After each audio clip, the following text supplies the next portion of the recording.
wallahi al-azim qu'elle est très émouvante.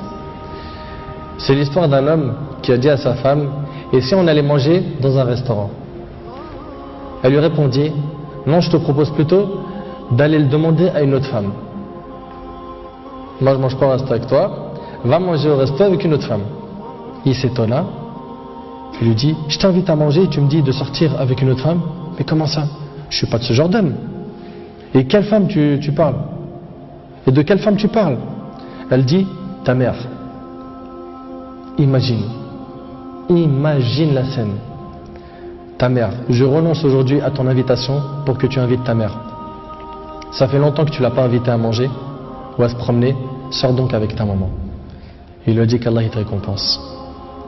Et il a tout de suite appelé sa mère et lui a dit: maman, prépare-toi, je vais venir te chercher en voiture et on ira manger et se promener ensemble. Sa mère l'a même pas cru. Sa mère ne l'a pas cru. Elle lui a dit: c'est vrai? Il lui dit: oui, par Allah. Viens, aujourd'hui, on va manger ensemble. Entre nous, billah alaykum. Qui d'entre vous parmi les frères mariés a déjà fait ça avec sa mère? Et effectivement, ils allèrent ensemble au restaurant. Et la mère s'est remplie d'amour, de joie et de bonheur. Pour elle, c'était un beau rêve. Peu lui importe la nourriture ou l'endroit où elle était, c'est-à-dire même manger par terre ou sur le trottoir ou dans la rue, le plus important c'est qu'elle était avec son fils et que son fils était bienfaisant envers elle. Et qu'il ne l'a pas oublié, qu'il ne l'a pas négligé en s'occupant de sa femme et de ses enfants, et elle passa un jour avec lui qui était l'un des meilleurs jours de sa vie. Elle lui dit au retour, l'homme dit à sa mère au retour: maman, t'es contente? La sortie t'a plu? Elle dit: oui, wallahi, c'était masha'Allah. Elle dit: oui, qu'Allah te récompense. Il répondit: Inch'Allah, je le referai. Elle dit: non, Inch'Allah, la prochaine fois, l'invitation viendra de moi. Il lui dit: Inch'Allah. Et des semaines et des mois passèrent, le frère a été occupé, puis sa mère tomba malade et mourra. Qu'Allah lui fasse miséricorde. Son fils était très triste. Et quelques jours plus tard, il reçut une invitation au restaurant pour lui et une autre personne, et cette invitation était déjà payée. Étonné, il se demanda de qui vient cette invitation déjà payée.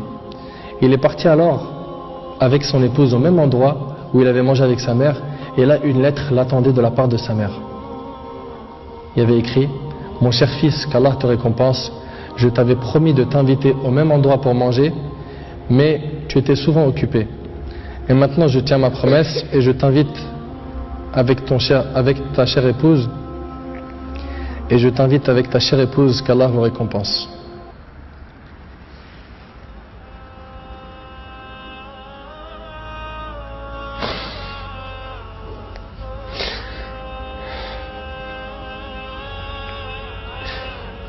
Wallahi mes frères, la valeur de la mère elle est très sacrée. Faut pas la mettre en colère. Cette histoire d'amour entre cette épouse et sa belle-mère est magnifique. J'espère que nos frères et sœurs vont tirer des leçons de ce genre d'histoire d'amour entre les épouses et les belles-mères et d'essayer de reproduire ce qui s'est reproduit dans cette histoire. C'est qu'après le décès de la mère qu'on connaît sa valeur. Votre mère, si elle a envie, profitez, embrassez-lui ses pieds. Demandez-lui pardon pour les manquements, pour les mauvais comportements. Vous récolterez le succès, Inch'Allah.